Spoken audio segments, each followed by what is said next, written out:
Fantasy is a tough sell, and I'm gonna say it, even though I'm not a big believer in like pigeonholing stuff.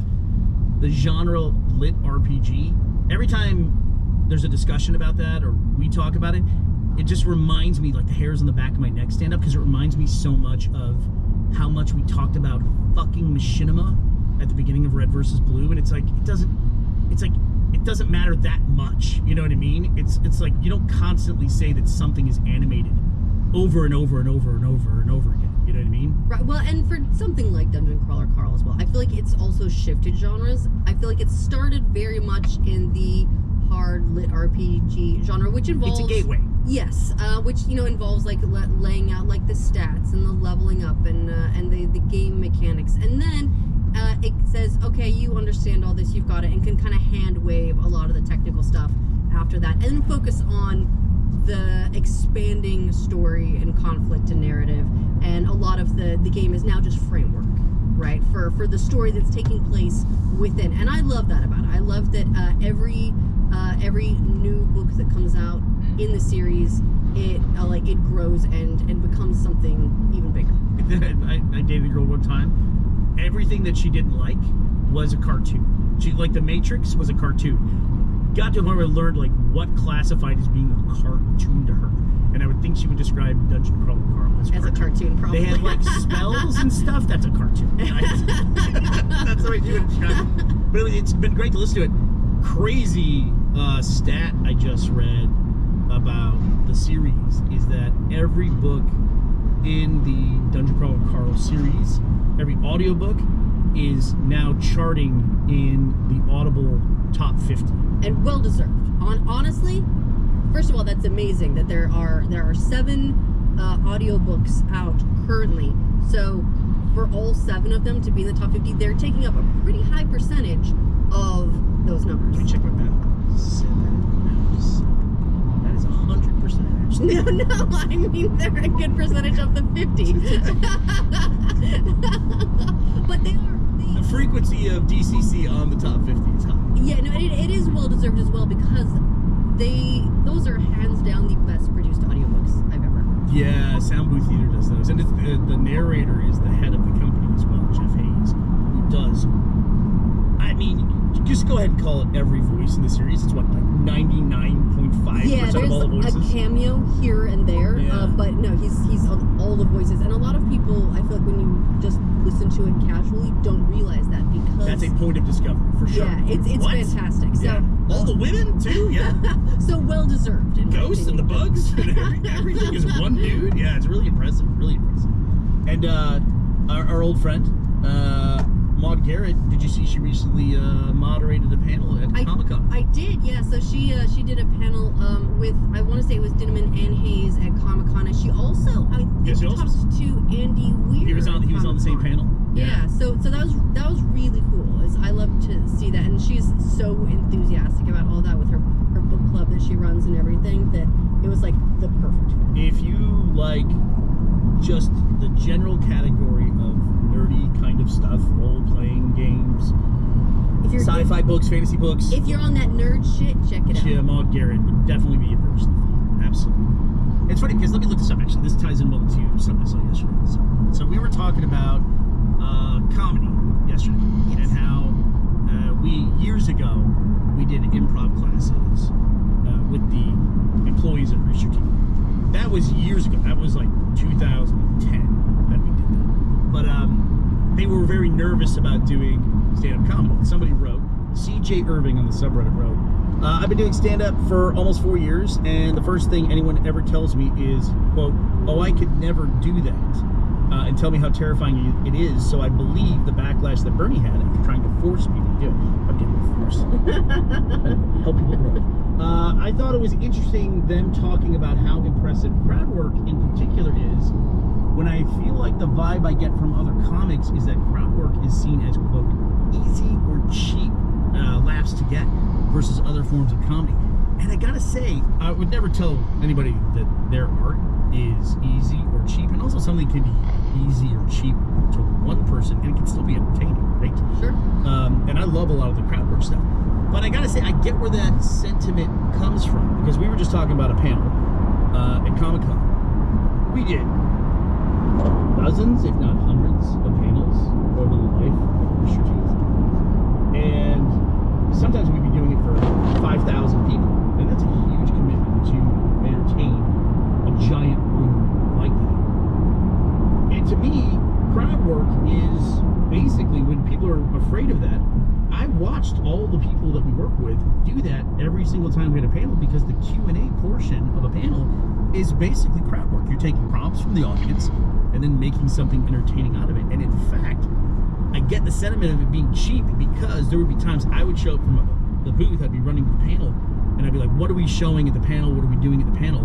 And somebody'd say, we're just going to do a Q&A for an hour. And I would say, no, we're not doing a Q&A for an hour. That's like expecting the audience to carry everything for us. And so to me, it felt cheap whenever anyone wanted to do just a Q&A. I always hated that. It's fair enough. I mean, for me, it almost feels like not an entirely different discipline, but a little bit, right? There's a difference between putting together a really tight set where you've probably worked a lot of these jokes, you've probably done them and seen, you know, what the crowd responds to, and massaged them, fixed things up, changed where things go to make sure that you have like the best possible flow. Like there's a lot of like engineering that goes into a comedy set, right?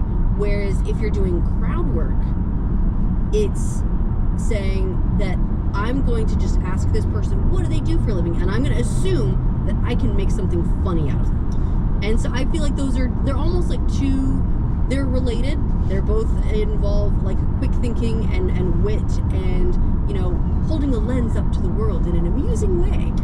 But one is like having the confidence that I can do this on the fly. Right. And for me, that's one of those things that if they can make it look easy, it's not. Yeah, and I always think of Stavros as being the most well-known modern example of crowd work, but probably Jimmy Carr globally is probably better known. And he's really good at it. Like I don't know that I've ever seen the stand-up portion of either of their acts. I've only ever seen the crowd work portion of it. Yeah. I don't even know if it's 100%. They just show up with nothing and go like, all right, what do we got? Let's do this. They go, we're doing a Q&A. Let's do it. But a big part of it is, and this is easier, it's easier for British audiences, where you can take the piss, or you're in a small comedy club with people who are out at night, having a lot of drinks. Sitting in the front row, waiting to get roasted. Yeah, like a shit-talking audience, you know, whatever. I've seen Stab take it too far, and I'm thinking, man, back off of this dude. It's one of those things, even like afterwards, you're like, why'd you post this video, dude? It's like you're being... You watched this back and decided, yeah, upload it? Talking a lot about your relationship with your dad in this. He really does. But it's not the same audience at a convention. It's not. And so I would have to make a disclaimer a lot of times. Like when we were at PAX, literally like 5,000, 6,000 people in the main theater. And I'd say, look, there's 5,000 people in this room. We have an obligation to entertain everybody here, not just whoever just happens to get up to the mic first. If you go up to the mic, you are part of the show at that point. Just, I have to make that disclaimer right now. Because I didn't want anyone to ever feel bad or sad or whatever. We got to make something funny about it. And there's nothing worse. We can all relate to this. If you've ever seen a panel, there's nothing that takes the wind out of your sails faster than just they let someone go too long. Like someone gets to the mic and doesn't have a question. They just like tell like a 5-minute story about nothing or whatever. And everyone is just sitting there.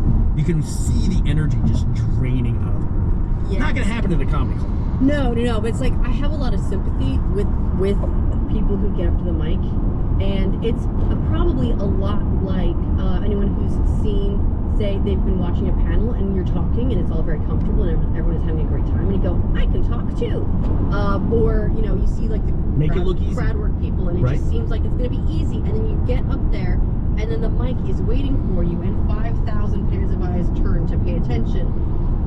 And your brain shuts off, and it abandons you. Everything, like you may have had something planned, you had something you want to say, and then it's gone. Everything is gone. You've been abandoned, and you're just a hollow husk of a person standing there with a mic. That's hard. You're triggering so many memories over there. Like somebody would get up there, and it would either be the first person, which it's usually a line of like 30 people, 2 mics on either side, big long line. You see people like dying to say something. You know, and the person gets up there and they say, okay, Q&A, let's start the Q&A, everybody line up, and then we do a couple more things up on stage. And they say, okay, ready for the Q&A, let's go. First person over here, what do you got? And then they go,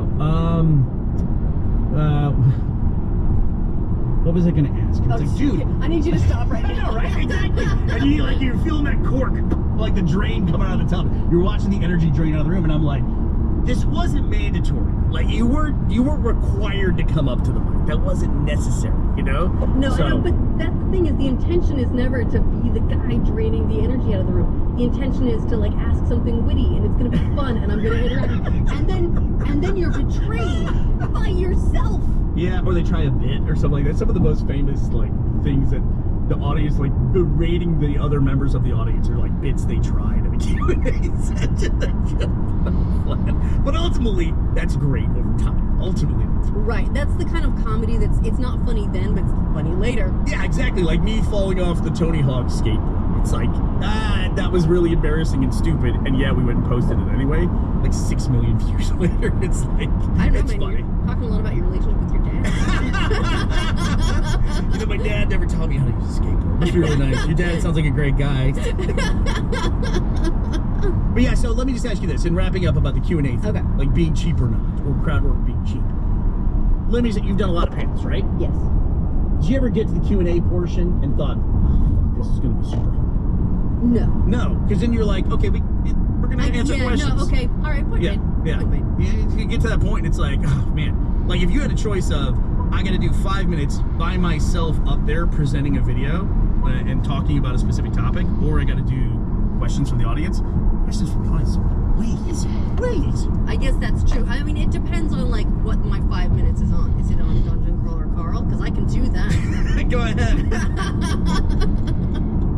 Have you made your way back through the series yet? Oh yeah, I've read and then listened to it now several times, and it's fun because I keep picking up on things that when they initially enter the narrative, they aren't super important or super developed. They're almost throwaways. But now that I know what some of those things grow Yes. into, it's really fun to then watch them and chart their progress much more carefully than I did the first time around. I always had advice for writers, which was if you don't have to say a number, don't say a number, because numbers are hard. They're hard facts. And numbers, for whatever reason, stick in people's heads. So if you say like, man, I haven't seen you in 2 weeks, you just set up a window of time and you cannot change that ever. You can't tell a story within that period, that whole, that's greater than 2 weeks or whatever. And it's funny because I was just listening back to the first book and Mordecai is talking about his trip. This is not a spoiler in any way, I don't think. His trip through the dungeon when he did it, and he said, I was up to 30 million viewers or 30 million followers. And I go, that's not a number that makes sense for what I know later about that character. But it is for what you know later about that character because of when he did his crow. That's probably true.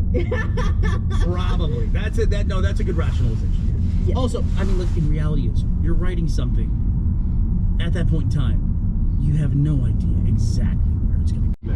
What a No, but let's just I don't want to. I could do a full 5 minutes on Ginger Crawler Carl, but I'll just say instead, it's in the top 50 on Audible for a reason. Yeah. Highly recommend checking it out if you have not. All right, let's go to our next question over here. What do you want to put up? My voice now. Stop. No, it's not. None of our voice down. Everyone who's ever watched this. To the end? Yeah, I'll have No, some. what we do now. I'll have some if you allow me. You want to have fun? Go watch Matt Bragg and Jeffrey when they were invited to MindCon. I don't think they have control of whether or not that video is still online, so it's probably still online. And watching them answer questions at MindCon, which by the way was the official Minecraft convention, I think Achievement Hunter might have been a bad fit. Just gonna go ahead and say that. I think the audiences were slightly different. I get why they went. I just think they might not have been the best fit for that. Well, look, buddy, hindsight's 20/20. Okay. That is a.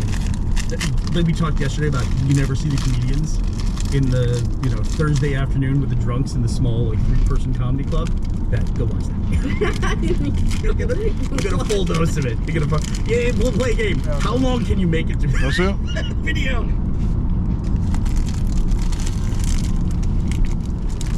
Hey guys. Hello. Stop recording. Yeah. So he doesn't say any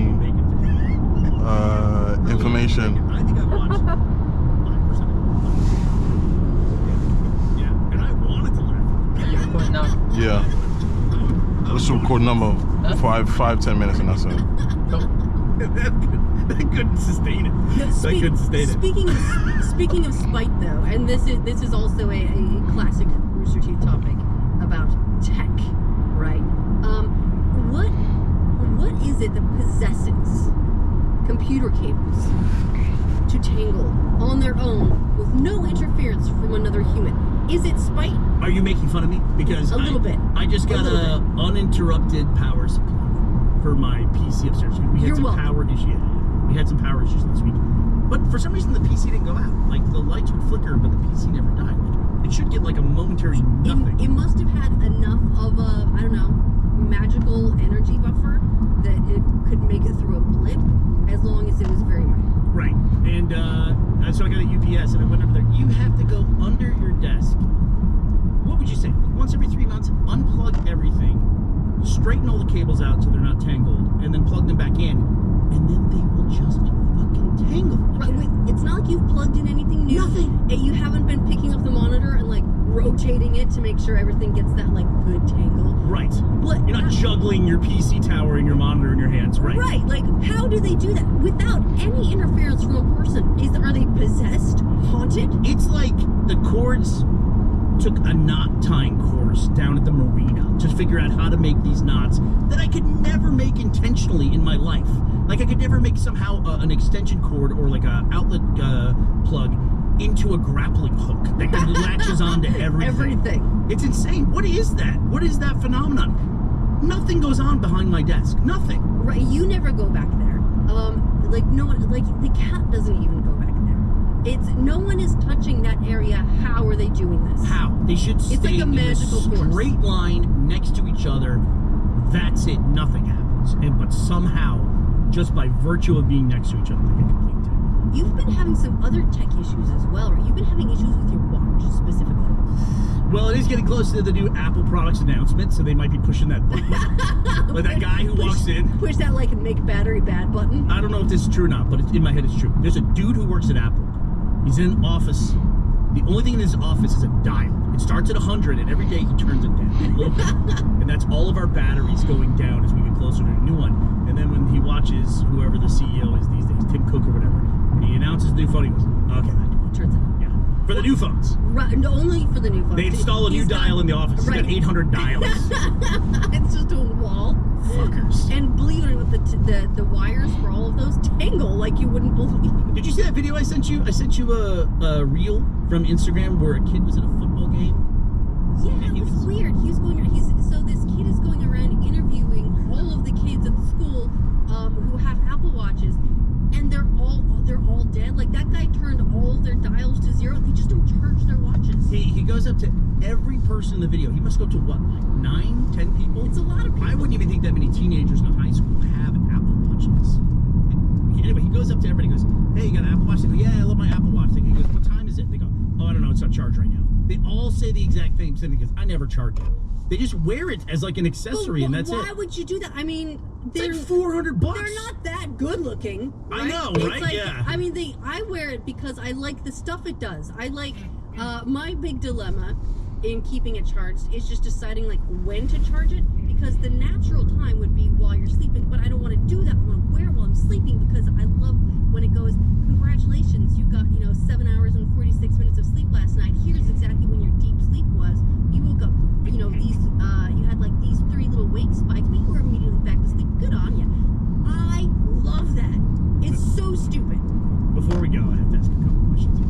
You're triggering one question, which is, do you have the thing where whatever the device is you have that tracks the activity, that keeps you motivated to do the activity, if the device loses its charge and you can't track like a workout or whatever, do you find like, well, this stuff, I can't do this because I won't be tracking it? I do. Sometimes I have to I'm gonna go work out on the treadmill or something, but I have to stop and wait and charge my watch. How dumb is that? Because I can't go work out without because then I'm not getting the credit for it. You're not getting credit, right? And if I'm not getting the credit for it on my stupid watch,